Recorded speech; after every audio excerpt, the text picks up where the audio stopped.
New York లో ఈ week లో రష్యా ఉక్రెయిన్ పీస్ టాక్స్ జరగనున్నాయి. ఉక్రెయిన్ అఫీషియల్స్ న్యూయార్క్ కి రానున్నారు. అయితే ఉక్రెయిన్ కి సంబంధించిన కొంతమంది అఫీషియల్స్ న్యూయార్క్ వచ్చే ముందు మొన్న ట్యూస్డే సౌదీ అరేబియాకి వెళ్లారు. తర్వాత ఖతర్ కి, స్విట్జర్లాండ్ లో స్టాప్స్ చేసి తర్వాత న్యూయార్క్ వెళ్ళనున్నారు. సో దట్ టు అప్టైన్ వాళ్ళందరి సపోర్ట్ అప్టైన్ చేయడానికి అని చెప్పి. అయితే రష్యా వాళ్ళు కొన్ని టర్మ్స్ పెట్టారు. డొనెస్క్ రీజియన్ లో ఏదైతే వీళ్ళు ఆల్రెడీ ఆక్యుపై చేశారో ఆ రీజియన్ లో కొన్ని టర్మ్స్ పెట్టారు.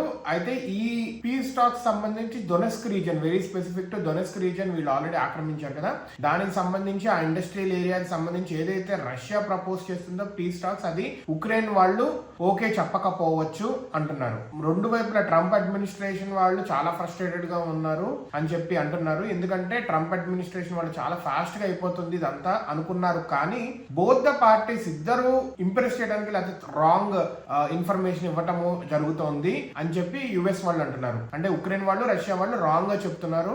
లేదంటే they are pretending to be వాళ్ళు మోసపోతున్నారు, వాళ్ళు కష్టపడుతున్నారు అన్నట్టుగా చెప్తున్నారు. కానీ ఎవరు కరెక్ట్ చెప్తున్నారు, ఎవరు రాంగ్ చెప్తున్నారో తెలియట్లేదు. ఈ మీటింగ్ ద్వారా తెలిసిపోద్ది క్లియర్ గా ఎవరిదేంటి అనేది.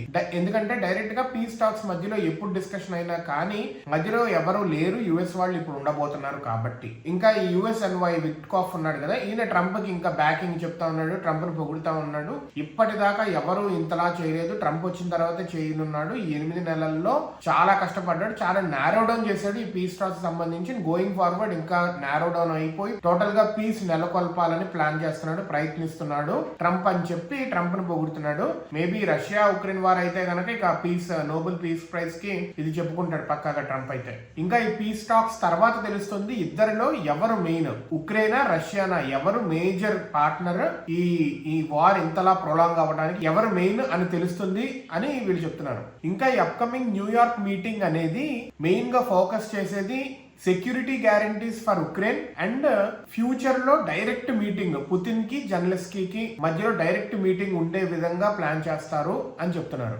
అదే విధంగా యూరోపియన్ అలీస్ అందరూ ఏమంటున్నారంటే ఉక్రెయిన్ లో పీస్ ట్రూప్స్ ని పీస్ కీపర్స్ గా ఉండేటట్టు వీళ్ళు మిలిటరీని డిప్లాయ్ చేస్తాను అంటున్నారు.